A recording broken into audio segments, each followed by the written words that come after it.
ensuite le Raw du 22 février 2024. Excellent match pour ouvrir la carte. Je te laisse en jaser parce que tu as vraiment beaucoup apprécié. Dragunov contre Breaker pour la chance au titre intercontinental à SummerSlam. Oui. C'est un peu une revanche du match de la semaine d'avant où Breaker avait interrompu le match. C'est un match que je m'attendais. Dragunov ne peut pas. J'ai l'impression que Dragunov, je pense que c'est Pierre-Paul là, qui frappe sur ce clou-là. Dragunov, qui, pour Pierre-Paul, fait partie présentement dans son top 5, son top 3 des meilleurs lutteurs. Puis mon Dieu, Bon. je suis pas encore complètement rendu là, mais c'est pas loin. C'est vraiment pas loin. Dragunov a de la misère. Il monte pour toi. Ah, il monte tranquillement dans l'échelle. Même si on l'a su au début de l'épisode, je suis un gars de table, il monte quand même dans l'échelle. Mais Dragunov qui fait toujours du bon travail, qui est extrêmement crédible dans la façon qu'il vend, dans la façon qu'il attaque. Ouais. Contre un Breaker, on les a déjà vus travailler ensemble depuis les dernières semaines, mais j'ai l'impression que ce match-là est comme Fonctionne bien Ouais. les deux. Là. Ouais, exactement. Qui était juste Braun qui drop Dragunov sur le poteau dans le coin, Ouais. mais comme qui le lance comme une. Par en haut. Là. Ouais, c'est ça, comme il vient le dropper le ventre sur le dessus du poteau. Comme, Ouais. tu sais, c'est un spot qu'on n'a jamais vu, puis qui est super créatif, qui est super le fun à voir. En fait, après ça, ouais, c'est Dragunov qui est un super beau personnage underdog, là, qui vend bien. Mais il y a comme un underdog spécial, là. C'est pas un underdog où genre il fait pitié, c'est un Non. underdog où il se Hulk up Oui. un peu là, souvent là, puis là il reprend mais il est bon pour être comme un peu dizzy en se Hulk upant, Ouais. puis il est super efficace, puis c'est un genre de style d'underdog que normalement on voit plus un style à la Sami Zayn ou à un Ricochet là, tu sais, qui se fait voler un peu partout, mais il fait un peu plus pitié. Lui, il est comme tout le temps combatif là, quand il revient, fait qu'il y a vraiment une belle couleur que j'ai pas vu souvent en lutte. Puis ça fonctionne super bien avec Braun parce que c'est la force brute de Braun qui veut le détruire contre justement la hargne, puis la force, puis la résilience de Dragunov. On focus beaucoup sur son ventre. Fait qu'il y a un beau Godbuster qui est fait de Braun. Braun qui est une tête et demie plus grande que Dragunov, puis plus gros. Fait qu'il peut super bien le contrôler. Un beau Frankensteiner de la troisième corde, et ça m'a fait rire parce que l'emphase des commentateurs qui dit un Frankensteiner, puis qui vont vraiment souligner le Steiner, ça me fait beaucoup rire. C'est tout ils vont pas... Et Cole, il est comme, comment tu l'as appelé? Steiner? Frankensteiner? Ouais, c'est ça. Ouais, c'est ça. Puis ça me fait super... ça me fait rire, quand les commentateurs, surtout McAfee, qui a comme aucun filtre. Tu sais, McAfee, j'ai l'impression que c'est la voix qu'on a tout un peu à l'intérieur de nous, puis les niaiseries qu'on voudrait dire, mais lui, il les dit, puis il s'en permet. Puis je pense que son but, ou un de ses buts, c'est de faire rire ou de faire décrocher Cole, puis il réussit toujours 3-4 fois tout au long des 3 heures. Fait que j'aime vraiment ça. Puis une fin, je sais pas si c'est une fin originale que j'aime ou c'est une fin originale que je suis pas encore certain. Parce que... C'est une fin pour construire. Pas construire, mais ce que j'aime moins, c'est qu'on ne s'est pas rendu jusqu'au compte de 10. On a tout de suite arrêté le match. En fait, Braun a lancé Dragunov sur le bord du ring. Mettez le devant du ring, devant la rampe, est rigide. C'est pas un petit drap qui est mis par-dessus. Puis ça l'a complètement knocké Dragunov, qui est resté là. Braun revient dans le ring. Un spear là-dessus. Là. Ouais, c'est comme si sa tête aurait fait aurait comme frappé, ou c'est le même qu'on nous l'a vendu avec les commentateurs. J'ai l'impression que la caméra, le style n'a pas été le mieux exécuté au niveau de la caméra. Je pense qu'il aurait fallu faire un gros zoom-in sur Dragunov à ce moment-là, qui comme peut-être vend une côte fêlée, ou qui vend quelque chose d'intense, qui justifie l'arbitre qui descend pour aller checker si c'est correct. Parce que l'arbitre commence son compte, et là, après à 2 ou 3, ouais, même pas. Là, elle descend, puis elle check, puis elle fait c'est terminé. Elle remonte, c'est terminé. Là, on comprend pas trop pourquoi ça se finit de même, là, tu sais. Fait que j'ai l'impression qu'il a fallu plus vendre fort qui a vraiment mal, puis il est plus capable de se relever pour justifier que l'arbitre descend. Fait que je sais pas si c'est l'erreur de qui. Je pense un peu d'erreur de caméra, peut-être un petit peu d'erreur de l'arbitre qui l'a moins bien vendu. Mais ça, c'est peut-être la prod qui est en arrière qui parle à l'arbitre, qui fait comme « Fais le compte! Non, fais pas le compte! Va en bas! Quantité! » C'est peut-être tout s'est déroulé en 10 secondes, puis il fallait réagir, il fallait se rendre vers un finish. Fait que j'ai trouvé ça original, ça aurait peut-être pu être amené de meilleure façon. Moi, ce que j'aurais aimé voir, c'est l'arbitre qui descend, qui retourne et qui continue son compte jusqu'à 10 pour vraiment se rendre vers une disqualification ou une fin par count-out plutôt. Ouais. Fait que c'est Braun Breaker qui va se rendre à SummerSlam pour le titre intercontinental. On vous dira dans l'épisode de jeudi qui, d'après nous, va gagner ce match-là parce que, je vous le rappelle, l'épisode de jeudi, ça va être les prédictions pour le SummerSlam 2024. Et comme chaque fois, vous allez pouvoir faire vos prédictions en même temps que nous en remplissant le questionnaire. Boom! Mais ouais, j'ai l'impression que c'est vraiment une fin qui permet de mettre over le spear. J'ai l'impression qu'on travaille vraiment comme si c'est ce spear de Braun Breaker est dévastateur. Ouais. C'est une manière de le builder. Ensuite, il y a eu une bonne promo entre Drew McIntyre, Punk et Adam Pearce, puis éventuellement Rollins. Fait que on n'y est pas. Punk y arrive, il dit qu'il est clear. Il veut que Drew y arrive, puis ils veulent se battre. Fait que là, Drew y arrive, puis là, classique heel, il dit moi, je voulais me battre tout le temps, mais pas à Green Bay. Nanana. Fait que là, ça va être à SummerSlam. Punk, il joue bien le face. Il veut se faire. On doit l'arrêter pour qu'il casse la gueule. Parce que plus tôt dans sa promo, Punk a dit que les médecins, il a parlé à son médecin, puis son médecin l'a clearé. Il est capable de lutter, fait qu'il veut se battre à soir. Il veut se battre là. Puis là, Pierce dit non, on veut pas que les deux se touchent parce que trop eu de blessés dans les employés. Vous n'arrêtez pas de blesser tout le monde, et pas respecter les règles. Plus personne veut venir arbitrer votre match. Puis un arbitre. Pas Rollins arrive, puis là, il annonce que là, personne ne veut plus d'employés pour voir votre match. Fait que c'est moi qui vais être l'arbitre. J'aime bien la construction de tout ça. Ouais, Drew qui est Pierce comme également qui dit que. Pierce s'est dit vous n'avez pas le droit de vous toucher, sinon le match est annulé. Ça, c'est un peu weird. Je sais pas, en tout cas. Peut-être j'aurais peut-être pas mis ça. J'aurais juste gardé des gardiens puis pas dire genre le match est annulé parce que maintenant il se fait genre 6 mois qu'ils ont le build, là, ce match-là. Là. Je peux pas voir qu'ils vont une semaine de plus, là, un moment donné, là, qui reste. Ouais, c'est ça. Fait que j'ai en tout cas, genre, je sais pas pourquoi ils ont décidé de dire ça, là, que vous n'avez pas le droit de vous tuer. Peut-être ça va avoir un lien avec le Raw que vous allez voir ce soir. Ouais, peut-être. Où il y a une espèce de signature de contrat, puis Rollins qui officialise le fait qu'il va être l'arbitre. Fait que peut-être le côté vous n'avez pas le droit de toucher va avoir un lien vers cette promo-là. Mais à ce moment-là, je trouvais ça bizarre, puis l'exécution, c'est un petit peu saccadé, parce qu'on s'en. Il a comme dit, on n'a plus d'arbitre, le Rollins arrive, et l'autre dit, ça nous vend le punch juste avant qu'il arrive. Ça, c'est un copier-coller de l'histoire avec Shawn Michaels qui était l'arbitre pour Brett et. Qui d'autre? Bref, c'est comme un peu une répétition, un callback sur l'histoire qui a été racontée dans un autre SummerSlam, là, genre 98. Mais j'oublie également l'adversaire, mais oui, ça ressemble un peu. Mais cependant, ce que j'aime, c'est que la construction est très claire depuis 6 mois. SummerSlam 97 parce que c'est juste avant le Montreal Screwjob. Ouais. Fait que bref, ça pour dire que c'est ça. Dès le départ, on dirait, là, vous regarderez le retour de Punk quand il est arrivé à Survivor Series en novembre dernier. Et qui capote le plus quand les deux arrivent? Ben, c'est Seth Rollins et Drew McIntyre. Et presque 8-9 mois plus tard, ben, on a le payoff de ce match-là à 3. Fait que Rollins qui dit je vous haïs les deux, puis on va voir comment ça va se faire. En tout cas, il risque d'avoir un bump d'arbitre, mais là, vu que l'arbitre c'est un lutteur. C'était contre Taker. Taker, parfait. Bon, ben. Fait que tout. Bref, tout ça est bien construit, là. Fait que je vous conseille la petite promo. Tout le monde joue bien ses rôles. Oui, absolument. C'est ça. Juju, peut-être, ça fait un peu moins le fait qu'ils veulent pas se battre parce qu'ils veulent tellement se battre depuis tout le temps. Mais ils continuent de narguer. S'ils pas regarder tout ça. Ensuite, on a eu une belle promo d'après-match entre Otis et Alpha Academy avec également Gable qui est arrivé. Otis, ouais, il était pas pire au micro à ce moment-là. Ben, moi, à chaque fois que j'entends un Otis parler, pas en. Puis qu'il déconne, il parle bien, il se présente bien. Comme, tu sais, il a parlé à Gable dans sa face de façon claire, avec des vraies phrases. Puis il n'y a pas une voix d'imbécile.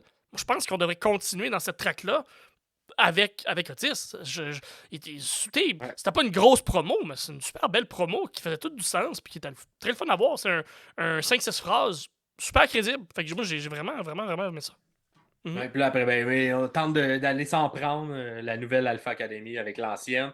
Et là, juste avant qu'on s'en prenne, qu'est-ce qui arrive pas? Les lui la ferme. Et là, t'as le deux Great Brother, il est comme on va vous péter avec des chaises. T'as toute l'équipe de la Wyatt qui arrive, mais sans leur chef qui arrive dans l'entrée. Les Great Brother regardent ça.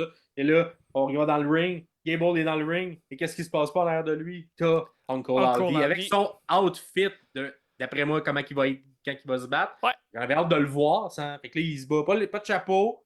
Mais les dreads, ils restent, sont comme un Gros peu dreads, collés ouais. sur le masque. Mhm. Fait que j'ai l'impression que tout ça fonctionne bien, colle bien également. On va pas comme perdre des morceaux de costume lorsqu'on va se battre. J'espère. Ouais, non, ça lookait. Et là, il fait un Sister Sister Abigail. Abigail. Ah, boy. Vraiment à la Bray Wyatt. Tout ça look beaucoup. Mhm. Cependant, le petit côté weird, parce que tout de suite, quand il le fait, on coupe avec l'image de Abby the Witch qui vient nous faire un jump scare dans l'écran. On va Mhm. à la pause. Donc là, juste avant ça, t'avais des Creed Brothers qui étaient juste ringside avec des chaises. Fait que là, d'après moi, live, ça a dû être bizarre parce que là, les Creed Brothers ils regardaient d'un bord, leur chef se fait attaquer en arrière. Ben, c'est ça. On dirait comme dans la suite d'événements logiques, les Creed Brothers se réveillent puis là, essaient d'aller attaquer Uncle Howdy. Je sais Ouais, c'est pas. ça. On dirait on voulait pas faire que le reste de la Wyatt vienne attaquer tout de suite les Creed Brothers, mais ça aurait plus de sens pour pas qu'ils interviennent et Ouais. qu'ils aient aidé Mhm. Gable. Mais bref, on l'oublie rapidement, là, on stick sur les petits détails. Là. Vraiment. Mais si on était live, sûrement qu'on a juste fermé les lumières et tout le monde est parti. Ouais, sûrement. Du côté peut-être de logique qu'il n'y aurait pas, là, que les Creed Brothers auraient dû aller s'attaquer au reste de la Wyatt, pas juste laisser tout le monde mourir. Mais quand même, ça lookait, c'était brillant. Puis c'était très court également, ce truc-là. Petit. C'était une manière d'avancer l'histoire, mais sans prendre cette semaine on a quand même présenté le vidéo d'Abby the Witch. Oui. Et contrairement aux deux plus autres, cryptique, celle-là. ben, Cryptique plus ou en plus. tout cas, l'impression elle est juste folle, elle. Ouais, c'est ça. Puis, même dès la première entrée, c'est la seule qui a passé à travers la porte. C'est la seule un peu qui sortait du monde de Bray Wyatt, de la tête de Bray Wyatt, alors que les autres prenaient le chemin d'à côté. Est-ce que l'origine de ce personnage-là est un petit peu plus du côté du surnaturel, un peu moins ancré dans le présent, parce qu'on n'a pas vu Nikki parler de pourquoi elle est dans le ring. C'est vraiment. On a vu Nikki, on a vu le visage de Nikki qui crie à la fin, là, qui Ouais. lâche un cri. Puis après ça, c'est avec le masque, puis il y a Ouais. le jumpscare comme il y a toujours. Mais c'est ça, moins clair, là, moins évident de faire comme, OK, elle est comme ça parce que ceci s'est passé dans sa vie. Non, c'est juste.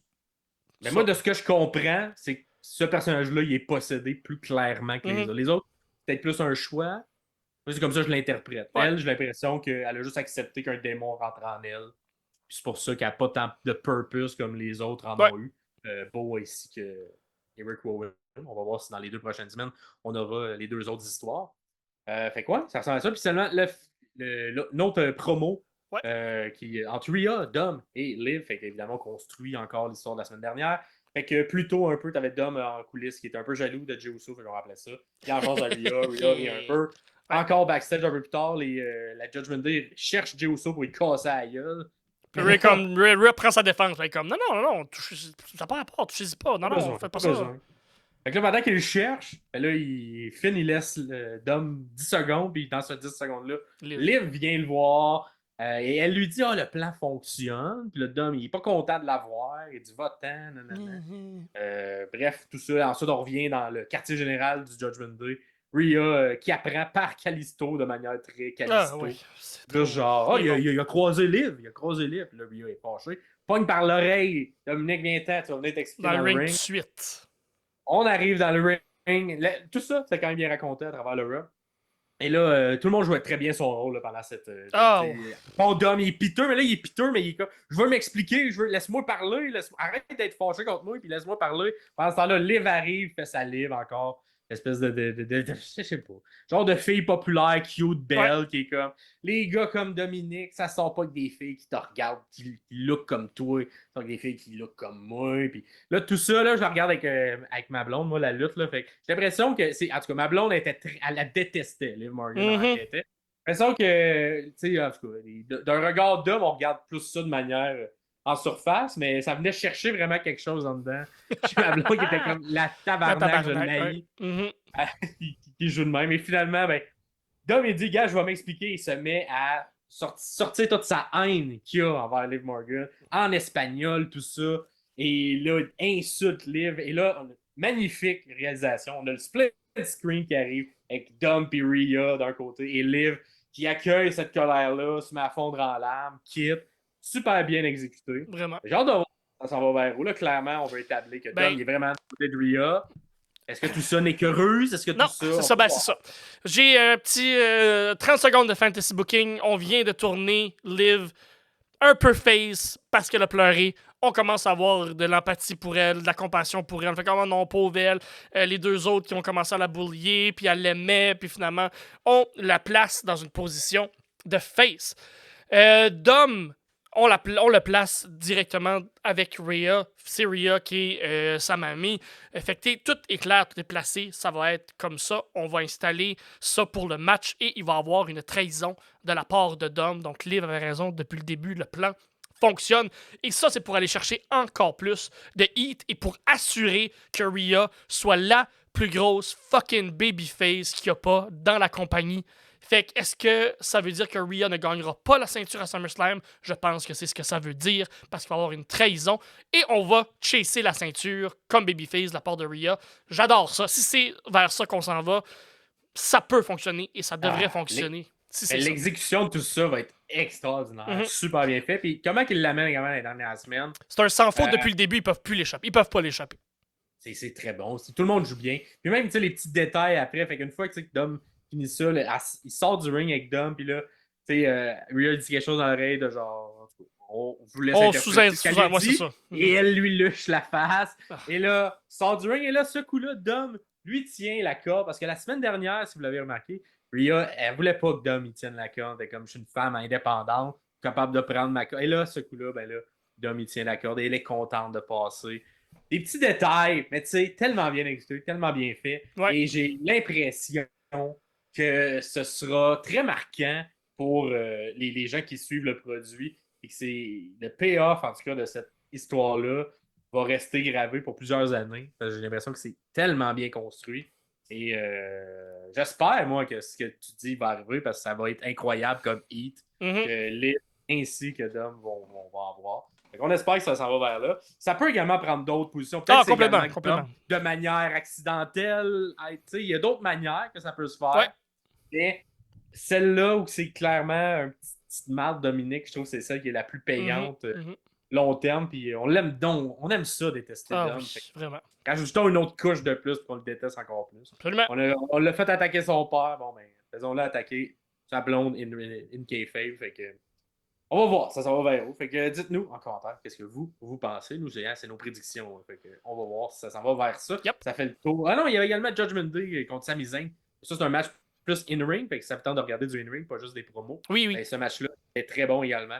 Un match par équipe. Tous des bons workers, là, ça c'était vraiment. Ouais, vraiment. OK, une belle entrée par la foule. Il y avait des nouveaux trucs, genre de main là, pour Jey Uso en styromousse. Ouais, là, ils ont fait leur entrée là, de l'extérieur. Ouais, c'est ça, exactement. La clap avec des grosses mains. C'est bien fait, ça me fait rire. Mais ouais, un match classique tag team, là, super bien fait. Puis la chimie entre Zayn et Jay, là, tu sens qu'ils ont passé une bonne année ensemble à l'intérieur. La chimie d'équipe est vraiment là. Puis on dirait qu'ils sont une équipe dans la vraie vie parce qu'ils n'ont pas juste deux solos qu'on met ensemble. C'est super bien fait. Et après la victoire des gentils avec le pin de Jay, on a Braun qui vient faire un spear à Zayn. Deuxième semaine de suite, Raw se termine avec Zayn mort à cause qu'il a reçu un spear de Braun Breaker. Et avec ce qu'on a vendu plus tôt dans la soirée, on sait, Braun Breaker, c'est dévastateur son spear, c'est ce qu'on veut nous raconter. Et c'est ce qu'on continue de voir. Là, lundi, ce soir à Raw, on va avoir une troisième fois en 3 semaines un spear qui va finir le Raw. Et un Zayn vulnérable. Ça s'en va où? On ne sait pas. Fait que là, ça fait le tour pour vrai du Raw du 22 juillet. Dites-nous ce que vous en avez pensé. Maintenant, on avait